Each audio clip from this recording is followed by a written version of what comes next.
Hello everybody and welcome to Words and Euphemisms and Fat Stuff with me, Michael. This is the word video that I promised you in an earlier video, so I hope you enjoy it.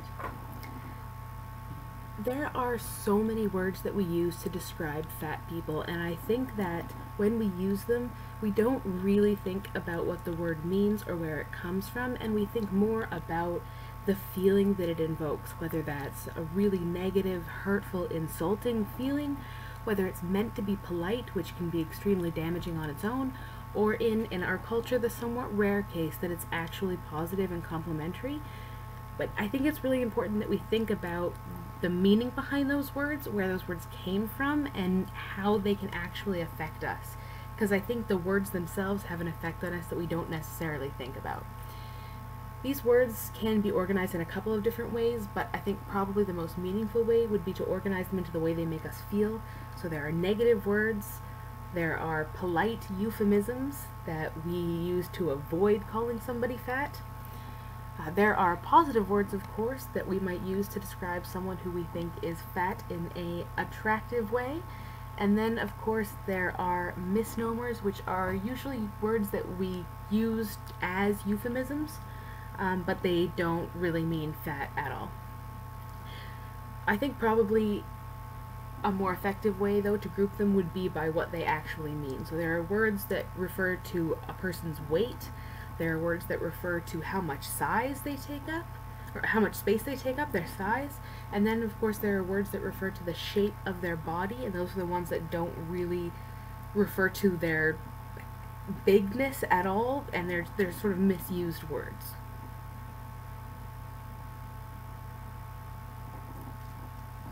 So I want to talk about each of these words specifically. So let's start with the words that describe somebody's weight, so the actual amount of weight that they're carrying on their body. The first of those words in that list was overweight. I think overweight is a really, really unfortunate word. The reason for that is because with that word over in front of it, with that prefix, it immediately suggests that the weight you are is bad.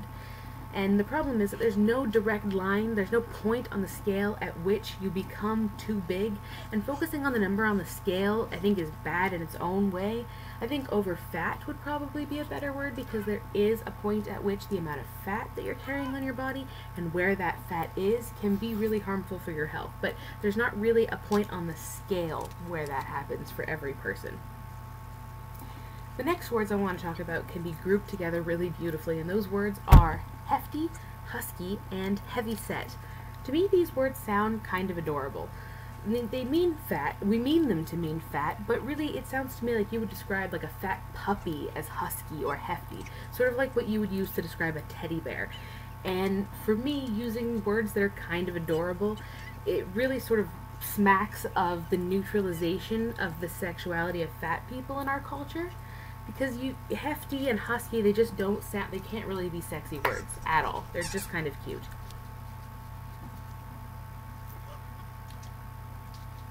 Next is the word corpulent, and I absolutely hate the word corpulent. And the reason why I hate it is because it reeks of morality. It just sounds like villainy and greed and sloth, and I really don't think it's a good idea to moralize somebody's size.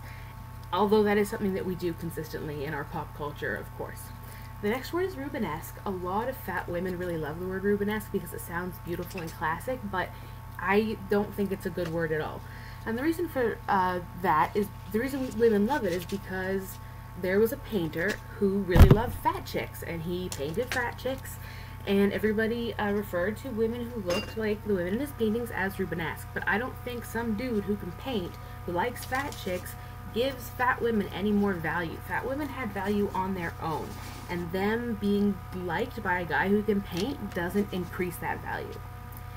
The next word that refers to somebody's weight is the word fat, and it's actually my favorite word. It's obviously the word that I've been using throughout this video, and I love it so much because it's a quantitative adjective. It essentially means that there's a high percentage of fat to muscle or bone on your body. There's no opinion, there's no morality, it's just an adjective. It's just a descriptor of what fat people are, and I think that's a really good thing to have. I don't think it has to have a positive or a negative turn to it. I think it can just be a descriptive word.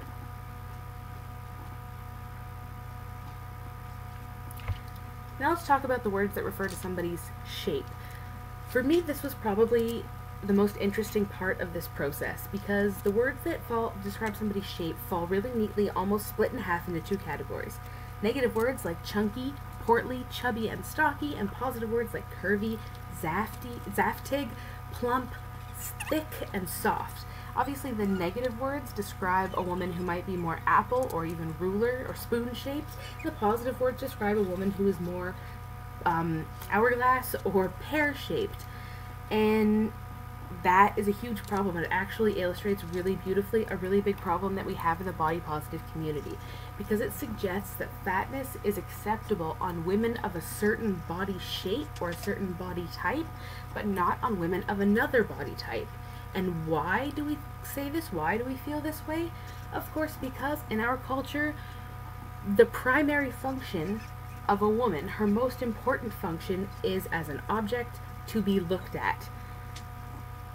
And apparently having big hips and big boobs is more pleasing sexually to the eye. Now, I think we should all know very clearly that that being the main function of a woman is complete crap. It's bullshit. And it should piss off every woman in the world, even the women who have those shapes, even women who aren't fat, because that's what it suggests, that that's our value. And obviously it's not. It's not at all. We have so much more value and so many different kinds of value. And I think we can all agree that it's crap. Let's agree on that. Next, I want to talk about size, the amount of space that somebody actually takes up. So the first word that I want to talk about, or rather, sorry, the first words that we have on here: big boned, larger, bigger, more to love, on the bigger side. These words are all really polite. They're the words you would say when you don't want to call someone fat, but they're not mean. And why is it so important for us to politely avoid calling a woman fat? Why can't we call her that? And it's like, it's polite because you can't avoid saying that sometimes, because people are fat, but we try not to say them. The next one is euphemism, or the acronym BBW, big beautiful woman. That sounds really nice. It sounds nice. It does, but it's not. It's not nice at all. And the reason why it's not nice is because it comes from porn. It's a category of porn, big beautiful women. And the reason why it's so shitty is because it fetishizes us. It suggests, again, that our value is inherent in the erection that we can cause to dudes who like fat women. That's terrible. That's a really bad way to describe yourself. You're not a fetish. You're a person who can be loved for who you are, not for the amount of fat on your body.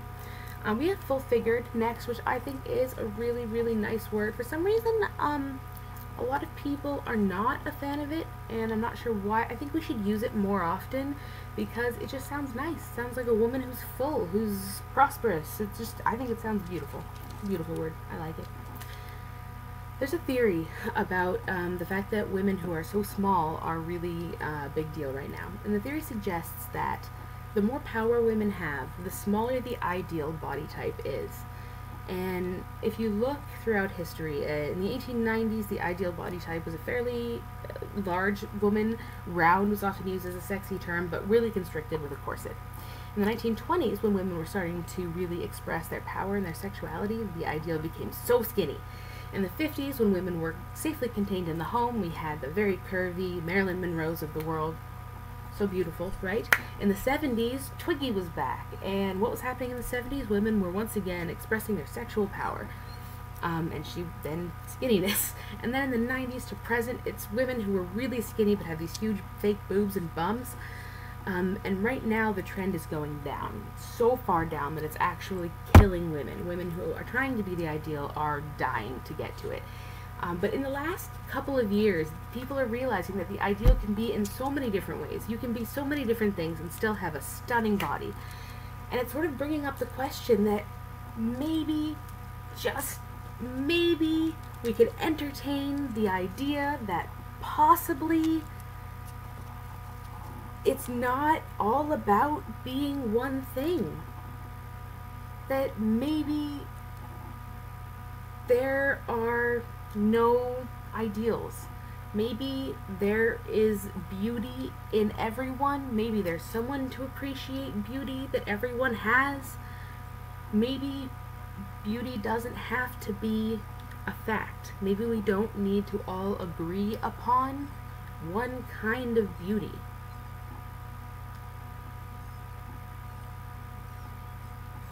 Maybe being beautiful, or being sexy, or being perfect is just an opinion. Maybe it's a feeling you can have. Maybe you can experience these things. You don't need someone else to think them about you in order for them to be true. And I think it's really important to think about maybe the words that we're using to describe fat people actually tell us more about ourselves than they do about the fat people that we're describing. Thanks for watching.